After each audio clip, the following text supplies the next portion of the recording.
Selamat pagi, Kompas Bisnis hadir ke hadapan Anda bersama saya, Asri Gunawan. Saudara, Bank Indonesia memperkirakan kenaikan PPN menjadi 12% tidak akan berdampak besar pada laju inflasi tahun 2025.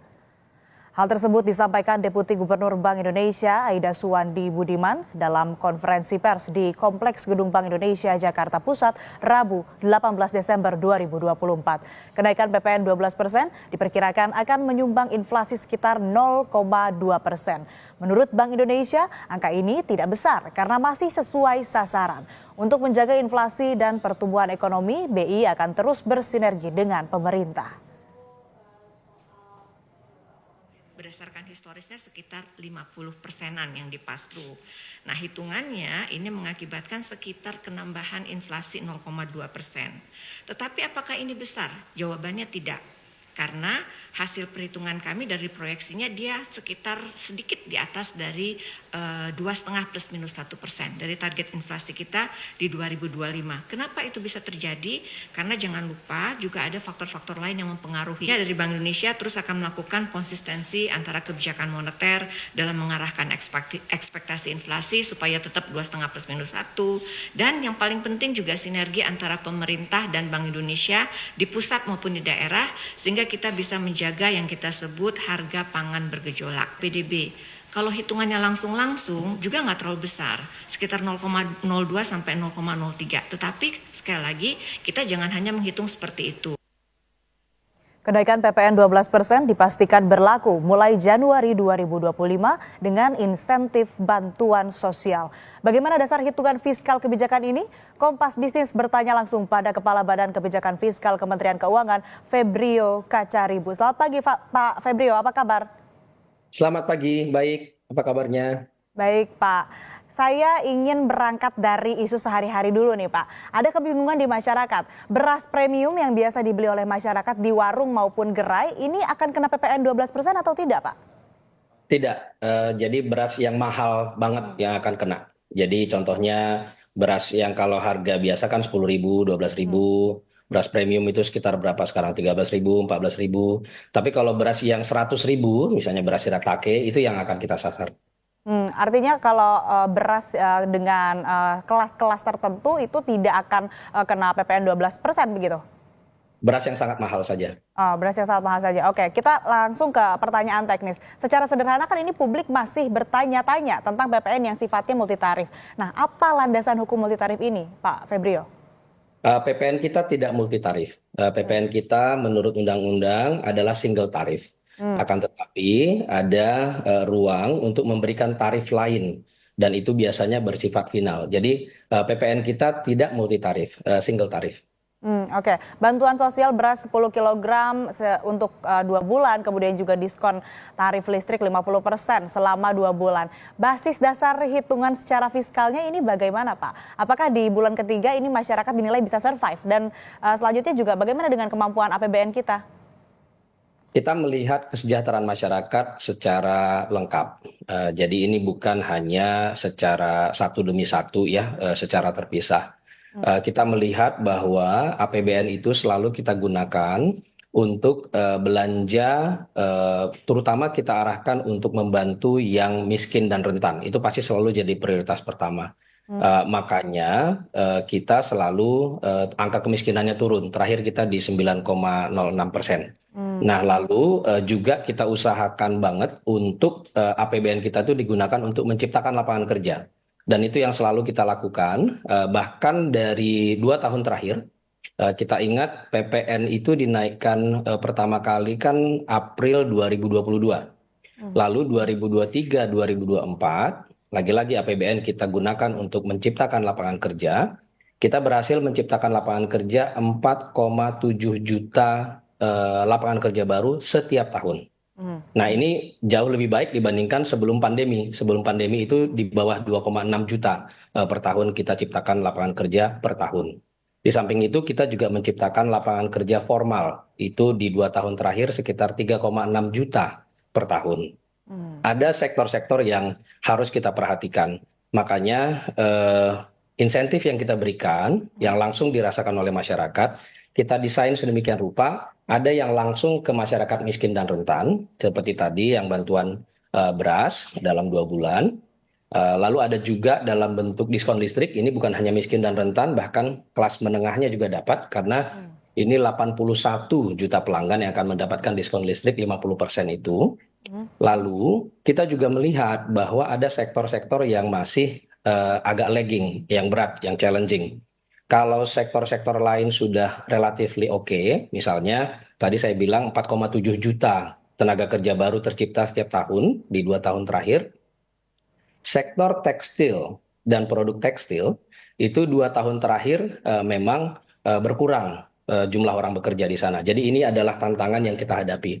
Sehingga kita desain supaya pajak dari karyawan sektor tekstil dan juga alas kaki dan juga furnitur itu kita boleh mereka tidak bayar pajak penghasilan selama setahun kalau penghasilannya 10 juta per bulan ke bawah. Jadi kita lihat ini memang secara komprehensif, miskin rentan kita jaga, kelas menengah kita jaga, dan secara spesifik kita melihat sektor mana yang paling membutuhkan saat ini. Oke, tapi saya ingin penegasan lagi Pak soal hitungan bansos atau insentif selama 2 bulan ini. Kenapa 2 bulan? Apakah memang dinilai pada bulan ketiga masyarakat sudah bisa survive atau seperti apa? Kita melihat kebijakan ini nanti tentunya akan terus kita evaluasi. Akan tetapi saat ini kita melihat ini sudah cukup, dan juga nanti kita akan masuk ke dalam persiapan untuk Ramadan dan juga Lebaran.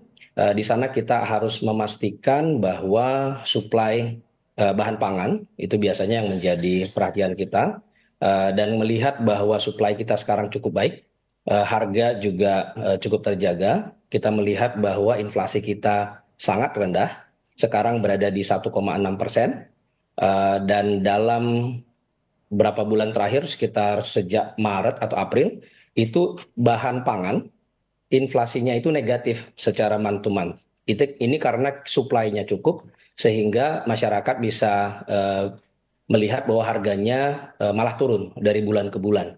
Nah, ini yang selalu kita akan lihat pantau secara lengkap. Jadi tidak hanya satu parsial demi parsial. Oke, jadi kalau kita bahas soal rentang waktu yang diberikan selama 2 bulan ini untuk insentif ataupun juga bansos, ini masih akan terus dievaluasi begitu ya Pak. Tapi kan kalau kita lihat dari rentang waktunya, insentif diberikan Januari, Februari, selesai di Februari. Maret masyarakat dihadapkan dengan Ramadan nih Pak dan Lebaran. Bagaimana menghindari tekanan harga dan masalah daya beli di hari raya ini? Inflasi rendah sekali, 1,6%. Dan bahan pangan tersedia dengan cukup banyak, sehingga inflasi akan terjaga, dan selalu dalam kebijakan kita menghadapi Lebaran, Ramadan, kita selalu pastikan daya beli masyarakat tetap terjaga. Lagi-lagi ini tidak hanya satu kebijakan saja, banyak sekali kebijakan yang kita perkenalkan, bahkan termasuk bagaimana tadi untuk pajak bagi tenaga kerja di sektor tekstil, alas kaki, furnitur, mereka tidak bayar pajak selama setahun. Lalu kita juga berikan diskon pajak untuk masyarakat beli rumah. Jangan lupa kita masih punya 200.000 rumah yang tersedia untuk masyarakat berpendapatan rendah untuk dibeli sepanjang tahun 2025. Itu dengan diskon bunga. Mereka bayarnya hanya 5% bunga untuk membeli rumah. Nah, ini selalu kita siapkan. Dan bahkan tahun ini juga kita perpanjang untuk masyarakat yang ingin membeli rumah, terutama kelas menengah atas, dalam desainnya untuk PPN DTP yang 100%, juga 50% sampai akhir tahun. Sehingga kita paketnya memang lengkap, jadi bukan hanya satu demi satu saja. Oke, selanjutnya kami juga butuh penjelasan dan penegasan lagi Pak. Bagaimana dengan kemampuan APBN kita? APBN akan kita kelola, kita punya APBN dengan defisit 2,53% untuk 2025. Kita punya target untuk inflasi di sekitar 2,5%. Kembali saya ingatkan saat ini kita berada di 1,6%, sehingga kita punya banyak ruang. Kita justru butuh memastikan bahwa masyarakat bisa menambah aktivitas untuk belanjanya supaya kemudian lebih menggerakkan lagi perekonomian. Kita tahu bahwa supply dari bahan pangan ini tersedia dengan baik, makanya inflasi bahan pangan dalam beberapa bulan terakhir bahkan deflasi, sehingga kita bisa menjaga daya beli masyarakat secara konsisten. Oke, lebih lanjut kita akan bahas lagi Pak Febrio, tapi kita jeda sejenak. Tetaplah di Kompas Bisnis, Saudara.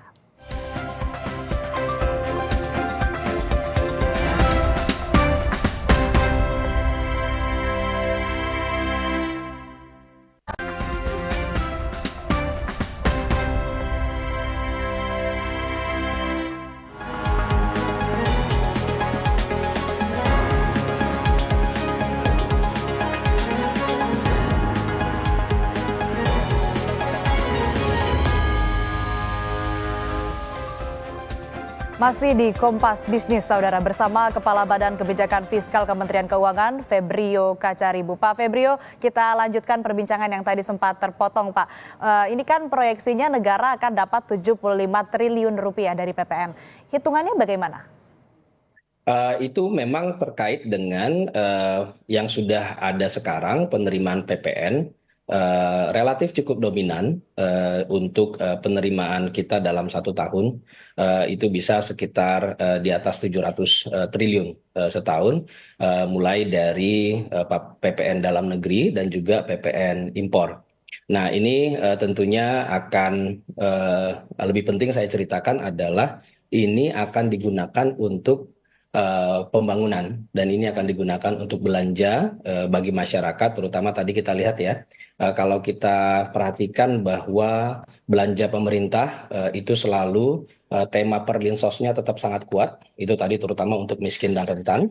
Lalu kita juga berikan selalu subsidi, masih subsidi banyak ini untuk energi ya, BBM, listrik, dan juga bahkan pupuk dan LPG 3 kilo, itu semuanya 1 tahun bisa sekitar 450 triliun untuk total belanja perlinsos kita, termasuk tadi untuk subsidi BBM itu. Nah, kita juga melihat bahwa belanja untuk perlinsos akan tetap, dan tidak kalah pentingnya, kita tetap akan belanja 20% dari belanja kita itu untuk pendidikan. Jadi semua penerimaan pajak maupun non-pajak, ini semuanya kita gunakan untuk kesejahteraan masyarakat. Oke, ini untuk pembangunan dan juga belanja pemerintah. Lalu apa yang akan terjadi kalau angka 75T ini tidak tercapai? Apa yang akan terjadi dengan fiskal kita? Fiskal kita akan tetap kita kelola dengan baik. Kita sudah membuktikan bahwa dengan banyaknya tantangan dalam beberapa tahun terakhir pun kita bisa tetap kelola, fiskal kita terjaga.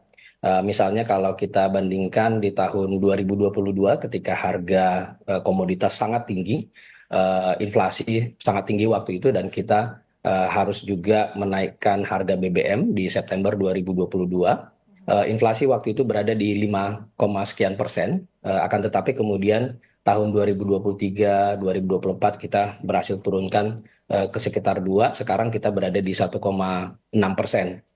untuk inflasinya. Nah, kalau kita lihat secara fiskal, defisit kita sangat terjaga. Kita lihat bahwa walaupun kita sejak dihadapkan pada COVID waktu itu, belanja kita melonjak sangat tinggi, akan tetapi defisit kita yang tadinya kita janjikan akan kembali di bawah 3% dalam 3 tahun, ternyata dalam 2 tahun kita sudah berhasil membawanya ke bawah 3%. Dan defisit ini di tahun 2023 juga relatif sangat manageable, berada di bawah 2%. Saat ini kita justru di tahun 2024 tetap akan menjaga defisitnya berada di bawah 3%. Asumsi untuk lapsem yang kita umumkan bulan Juli kemarin itu berada di 2,7, dan ini sudah mendekati akhir tahun, defisit kita akan terkelola dengan sangat baik, berada di bawah itu nantinya. Nah, untuk 2025 kita sudah punya APBN dengan defisit 2,53%. Dan ini pengelolaannya akan terus kita lakukan secara prudent seperti yang sudah kita lakukan bertahun-tahun. Oke, tapi karena gini Pak, karena ada kekhawatiran terhadap konsumsi rumah tangga, apalagi juga terkait dengan daya beli masyarakat kelas menengah begitu Pak Febrio. Apakah tidak ada kekhawatiran ataupun juga mungkin antisipasi yang akan dilakukan?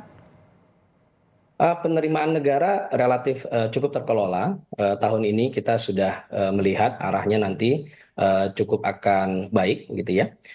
Dan kita juga tentunya kembali ke poin bahwa penerimaan negara itu bukan demi penerimaan negara, tetapi demi untuk bisa kita belanjakan untuk kesejahteraan masyarakat, menciptakan lapangan kerja. Tadi saya sudah tunjukkan bagaimana 4,7 juta lapangan kerja baru setiap tahun dalam 2 tahun terakhir itu kita ciptakan.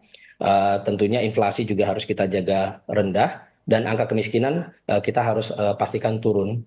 Daya beli masyarakat kita jaga terutama dengan memastikan bahwa inflasi itu terjaga tidak naik tinggi. Oke, sebelumnya kan tadi Pak Febrio juga menyebutkan bahwa hasil dari kenaikan PPN ini kan untuk untuk kebutuhan masyarakat besar lah ya. Tapi apakah kenaikan PPN ini juga berhubungan dengan kebutuhan anggaran makan bergizi gratis dan juga permintaan banyak kementerian atas tambahan anggaran? Semua belanja dalam APBN itu kita kelola dalam kelompok besarnya APBN tersebut. Belanja yang kita akan lakukan sesuai dengan arahan Pak Presiden, terutama dengan Astacita, tema yang sudah kita dorong, terutama untuk tahun 2025 adalah ketahanan pangan. Itu jelas, kita ingin memastikan bahwa swasembada pangan itu bisa kita capai dan kita pertahankan, khususnya beras. Kita juga harus lihat bahwa ini bukan hanya masalah pencapaian dalam 1 tahun, tetapi swasembada yang berkelanjutan. Makanya spending kita akan banyak kita arahkan untuk membangun ekosistem supply chain dari ketahanan pangan, mulai dari hulu sampai hilir, mulai dari sawahnya, pembibitannya, sampai kemudian irigasinya, lalu juga sampai mengelola bagaimana harganya stabil di masyarakat. Dan kita juga melihat bahwa ketahanan pangan ini adalah tema yang sangat penting dalam situasi global yang sangat tidak menentu saat ini, di mana kita harus pastikan bahwa ketika ada gejolak global, harga pangan bisa tinggi, jangankan tinggi, supply-nya pun belum tentu bisa kita dapatkan, menjadi sangat penting bagi Indonesia dengan negara yang sebesar ini untuk memastikan ketahanan pangannya juga terjadi. Tema kedua yang tidak kalah pentingnya adalah ketahanan energi. Kita termasuk negara yang relatif sangat generous dalam memberikan subsidi bagi masyarakat untuk energinya. Tadi saya sudah sampaikan, kita 1 tahun bisa sekitar 400 triliun subsidi BBM, termasuk LPG di dalamnya, belum lagi subsidi pupuk dan juga subsidi kredit usaha rakyat. Sehingga belanja kita akan tetap kita arahkan untuk kebutuhan masyarakat, untuk menciptakan lagi-lagi lapangan kerja dan menurunkan kemiskinan. Oke, Pak, tahun depan tidak hanya PPN aja yang naik, ada beberapa pungutan juga yang naik begitu. Pertanyaannya, apakah ada stres tes ke daya beli masyarakat dan juga penerimaan negara? Kita melihatnya lagi-lagi secara lengkap. Perekonomian kita harus tumbuh. Makanya di dalam APBN 2025, ketika kita bisa mengatakan bahwa target kita adalah pertumbuhan ekonomi minimal 5,2%, lalu inflasi berada di 2,5%, lalu angka pengangguran juga harus kita jaga terus turun. Saat ini kita berada di 4,6%, itu relatif cukup rendah bagi banyak negara berkembang. 4,6% adalah angka pengangguran yang relatif rendah, sehingga kita terus akan bisa menjaga pertumbuhan ekonominya itu adalah karena aktivitas ekonomi masyarakat. Sehingga tidak mungkin kita bisa mendapatkan pertumbuhan ekonomi kalau masyarakatnya tidak meningkat daya belinya. Jadi ini memang sesuatu yang secara komprehensif kita melihatnya, mulai dari aktivitas ekonominya, harga juga harus stabil, belum lagi kita harus menghadapi kemungkinan risiko dari global yang harus kita antisipasi. Kita setiap tahun, sejak tahun 2022 terutama kalau kita lihat setelah COVID, gejolak global nggak tanggung-tanggung. Di 2022 setelah COVID, kita melihat harga komoditas sangat tinggi. Kita melihat harga BBM sangat tinggi, kita melihat harga bahan pangan sangat tinggi, dan bahkan susah untuk dicari. Tahun 2023 lagi-lagi masih kelanjutan dari geopolitik, perang di Ukraine dan juga ada perang di Middle East juga sudah mulai memanas. Saat ini di tahun 2024 juga sama. Lalu dengan ada terpilihnya Trump, kita menghadapi memang tantangan yang terus akan ada secara global. Dengan demikian, APBN yang kita kelola itu memang harus untuk pertumbuhan ekonomi, kesejahteraan masyarakat, walaupun tantangannya akan tetap ada. Oke. Untuk aturan teknis PMK kapan keluar, Pak? Mengingat kan akhir tahun ini sudah di depan mata begitu.